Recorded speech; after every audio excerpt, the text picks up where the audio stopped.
युद्ध चल रहा था महाभारत का युद्ध। तो उसमें उस युद्ध को जीतने के लिए अर्जुन को किसकी आवश्यकता पड़ी? लेकिन कृष्ण जी ने ऐसा क्या किया कि उनको उस युद्ध में जीतने में फायदा हो? क्या बताइए? प्रेरक कैसे बिना? किस चीज से उनको प्रेरणा मिली?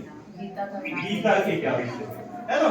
एक बार जोरदार ताली बताइए कि उन्होंने अर्जुन तो विद्वान था, उसको तो सब चीज आता था, उसके पास में शस्त्र ज्ञान था, वो चाहता तो सब कुछ आराम से जीत लेता, लेकिन फिर भी उसको उस महाभारत के युद्ध को जीतने के लिए भगवान श्री कृष्ण के भगवत ज्ञान की जरूरत पड़ी। ठीक है, तो हम जब अपने बच्चों के इस जीवन के युद्ध में जब हम लड़ रहे हैं, उनके उतार चढ़ाव भरी जिंदगी में जब हम जी रहे हैं, तो क्या उस युद्ध से लड़ने के लिए हमको कुछ ज्ञान की आवश्यकता नहीं है कि नहीं? है ना? और वो ज्ञान हमको अपने दैनिक जीवन में नहीं मिल पा रहा है। हम इतने व्यस्त हैं अपने दिन भर के कार्यक्रम में, उस पूंजी को कमाने में जिससे हम अपने बच्चों के जीवन को अच्छा बना सके, उसमें इतने ज्यादा बिजी है कि वहां हमको ज्ञान मिल भी नहीं रहा। हो रहा है ना ऐसा? तो क्या ये गीता में कितने अध्याय थे?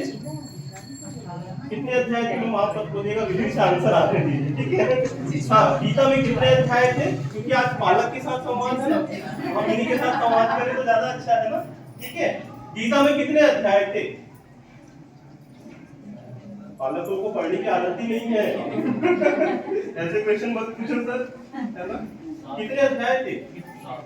नहीं सर, 7 अध्याय नहीं थे। सोचिए, हमारी पौराणिक कथा जिसकी हम पूजा करते हैं उसके बारे में हमको अध्याय पता नहीं है।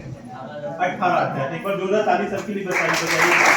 18 अध्याय थे। 18 अध्याय के माध्यम से 45 मिनट तक गीता का जो पाठ वो कृष्ण जी ने अर्जुन को दिया था, तब जाकर के उनको उस युद्ध में जीतने की शक्ति प्राप्त हुई, ज्ञान प्राप्त हुआ, है ना?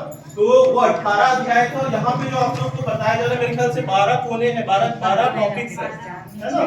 तो ये 12 टॉपिक्स आज आप लोग के साथ में डिस्कस करने जा रहे हैं। यहाँ पे 12 गीता के अध्याय की तरह आप उसको सुनिएगा। भले ही थोड़ा कष्ट होगा आज सुनने में, भले ही भगवान भी हमारी परीक्षा ले रहा है गर्मी के माध्यम से, लेकिन वो इसको अगर आप आज यहाँ पे खेल लिए, उसको अगर आपने आज सुन लिया, तो हो सकता है कि आने वाले दिनों में आपके बच्चे का भविष्य बहुत अच्छा हो।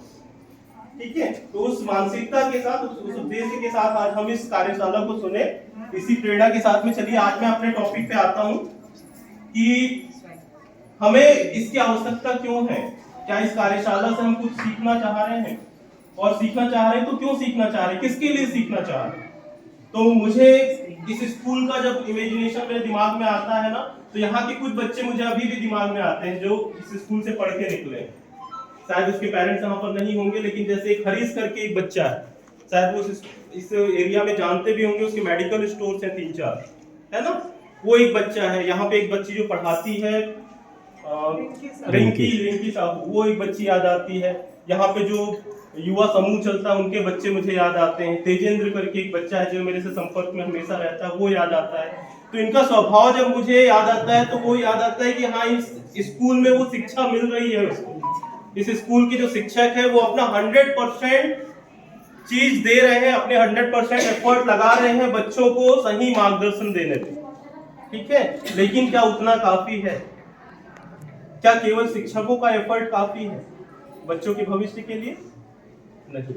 तो इसमें कितना परसेंट वेटेज शिक्षक का है और कितना परसेंट वेटेज पालक का है, ये आपको जानना जरूरी है।